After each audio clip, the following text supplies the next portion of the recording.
So here's an example of how we could use this STL Tone guitar suite in a mix and automate and change some of the parameters that normally you wouldn't be able to do when you just had your committed guitar tone.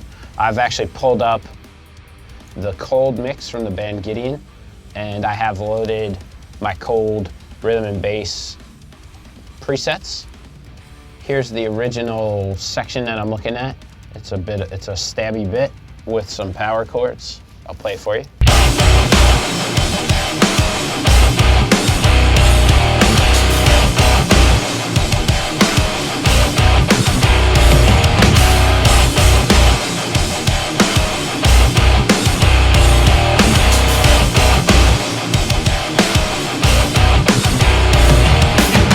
So here's my original reamped rhythm guitars. It looks like I had a bit of compression on them, and I probably cut something out around 300 with some high and low shelving.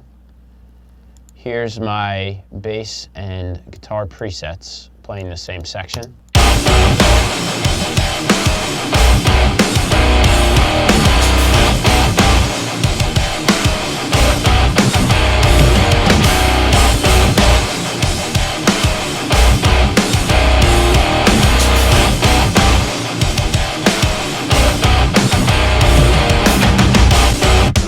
So pretty similar right off the bat, which is cool. If you jump earlier into the song now, there's this part, and I'm going to show you an example of what I could do to automate some of these parameters. So noticing this now, when I had done this reamp and mix, I realized these stabs are pretty short, and I probably could have saturated them a little more, packed a little more low end in. Same with the bass. It's a bit of a punchy part, and because it's so short, sometimes with these things I like to just really distort and like crunch up the sound so it's a little more aggressive.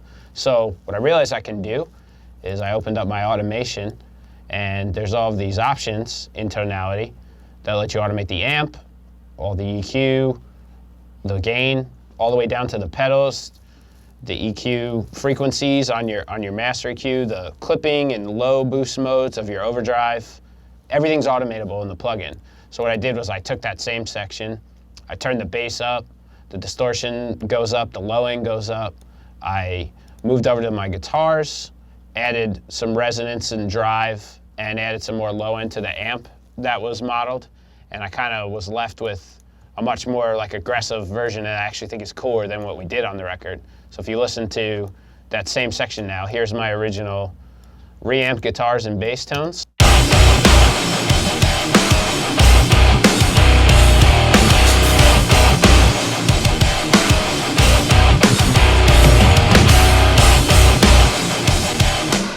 And now you'll hear the STL stuff, and it'll all kind of jump up. You'll see the low end and the resonance all jump up when that part hits.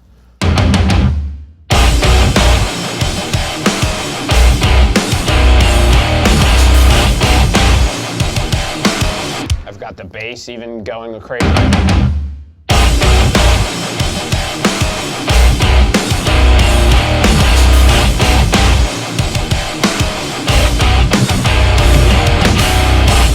And that's legitimately a little cooler, more aggressive than the reamp that I had even done. You know, looking back, you don't catch everything.